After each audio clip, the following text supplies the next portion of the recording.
Welcome back to பசியும் ருசியும். இன்னைக்கு பசியும் ருசியும்ல பன்னீர் புர்ஜி எப்படி செய்யறது அப்படின்னு பார்க்க போறோம்.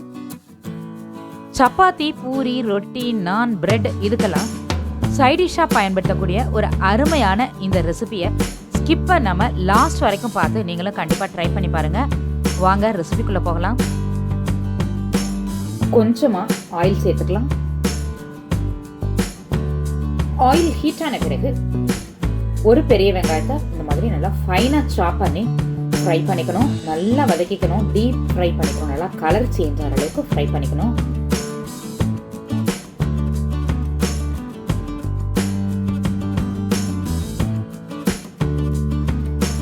இது கூட நறுக்கின 2 தக்காளி சேர்த்து வதக்கிக்கணும்.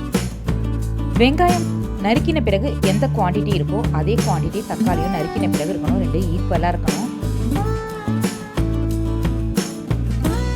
தக்காளி நல்லா வதங்கின பிறகு இது கூட 1 ஸ்பூன் பிளைன் மிளகாய் தூள், 1/4 ஸ்பூனுக்கும் கொஞ்சம் குறைவாக மஞ்சள்தூள், 2 பிஞ்ச் மிளகுத்தூள், 2 பிஞ்ச் சீரகத்தூள், தேவையான அளவு உப்பு சேர்த்து மிக்ஸ் பண்ணிவிட்டு பச்சை வாசம் போகிற மாதிரி வதக்கி விட்டுக்கணும். இது கூட 1 ஸ்பூன் இஞ்சி பூண்டு விழுது சேர்த்து வதக்கி விட்டுக்கணும்.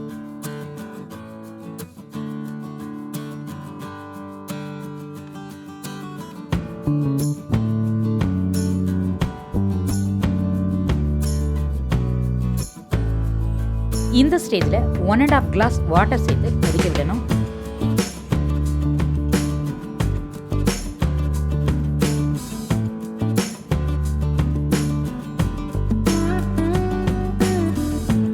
இந்த அளவுக்கு மசாலா திக்கான பிறகு இது கூட நறுக்கின கேரட் 1, நறுக்கின குடைமிளகாய் 1, கொத்தமல்லி இலை கொஞ்சம் எல்லாம் சேர்த்து மிக்ஸ் பண்ணி விடணும்.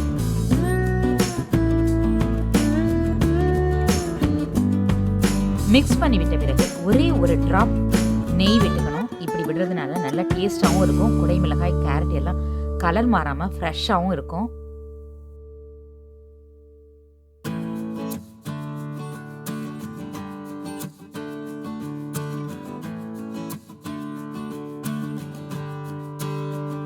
நெய் சேர்த்த பிறகு 1 நிமிஷம் குக் ஆகிறதுக்கு டைம் கொடுக்கணும். அது வரைக்கும் மிக்ஸ் பண்ணிக்கிட்டே இருக்கணும். இதே மாதிரி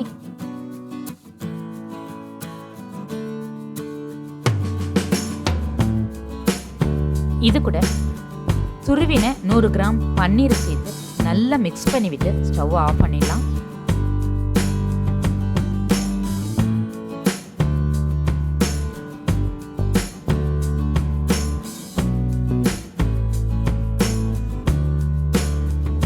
ஸ்டவ் ஆஃப் பண்ண உடனே கொஞ்சமாக கஸ்தூரி மேத்தி, கொத்தமல்லி தழை 2 சேர்த்து மிக்ஸ் பண்ணி விட்டுக்கணும்.